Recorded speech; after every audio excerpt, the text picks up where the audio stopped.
Senator Gregg of New Hampshire is joining me now from Washington to talk about financial reform. Senator, always good to see you. Welcome back. Rick. Your side joined with the Democrats to pass the Sanders Amendment to make the Fed a little more transparent. I was talking to Senator Sanders just a little while ago. I told him the average American would look at something like this and say, "Thank you. It sounds like you're looking out for me." Would you agree? Well, I think it was a good amendment. I voted for it, support it. And there's no reason Americans shouldn't know how the Fed is using that type of money, which they're basically putting out there to try to stabilize the economy and make our financial institutions stable and thus allow credit to be available on Main Street.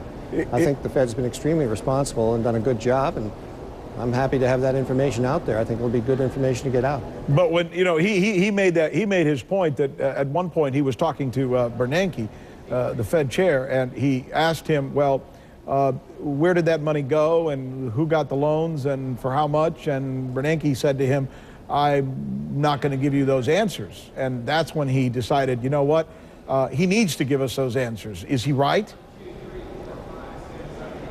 Well, he is on those types of loans, yes. And Bernanke agreed to the amendment. In fact, the Federal Reserve worked with him to make sure the amendment was something they were comfortable with. And the information will be disclosed in a timely manner on the public website so people can look at it. And I think that's totally appropriate. There are other things that the Fed does, however, that you don't want the Congress getting involved in, like printing our money. And there is a legitimate disagreement, I believe, on that issue. I don't think we want the Congress telling the Fed how much money they should print. We're not very responsible with the taxpayers' money, and we certainly, I don't think, would be responsible if we got our hands on the printing press, which is what the Fed controls. So there are parts of the Fed operations which we do want to keep independent from the Congress. Well, I appreciate your self-control, sir, but let me ask you about something else. Let me ask you about the interest rates, for example. I mean, this is something that has plays into many of the financial decisions, all the way from the top corporations in the United States to the average mom and pop, people like me and my wife and my parents and my brothers and everyone else who's watching this show. Is that a decision that we should be clued into the process as it's being made? Well, we are. Those notes, the information from those meetings is released, not immediately, and it shouldn't be released immediately, but in a timely manner. So people why not? Why not have a camera on that process? Why not let the sun shine in completely on something like that? Because you want very much to have an open and honest discussion in that room about what should be done. You don't want it to become a political discussion. You don't want it to be influenced by the politics of the day. You want it to be a decision that's made in a conscious and thoughtful way.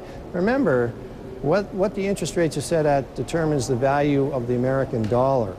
And it's very important that we protect the value of the American dollar, and that's why we've separated out from the Congress and from the political process which the Congress represents the ability to set interest rates, because we recognize as a nation that protecting the integrity of the dollar is absolutely critical, and you don't get that sort of protection if you turn it over to the political process. All you got to do is look at Venezuela right now today to see what happens when you put the political process in charge of defining your money and how much your interest rate is going to be charged at your central bank. I'm very familiar with Venezuela. We don't want to be Venezuela. Or Cuba, for that matter. Let me ask you one final thing. Or Cuba, or any place else where the politicians set the value of the dollar, print the money, or set the interest rates. That's not good. Then you're basically toying with the possibility or the brink of a totalitarian regime. Let me ask you about this process that you just went through with the Sanders Amendment, which seemed to go pretty smoothly. Most Republicans were on board. Should we see this as a sign that, unlike the health care proposal, for example, Dems and Republicans are kind of coming together and working towards solutions, maybe not to say that the Republicans were at fault or the Democrats were at fault, just to say that it appears that you guys are now starting to work together more so than you were in, let's say, the last year or so.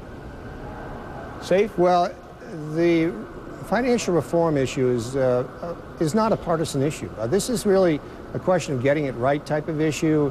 A lot of technical issues involved in how you do financial reform, but there's very little philosophical, political partisanship sense of issues involved in this process. So I take that as a yes. How do you do derivatives?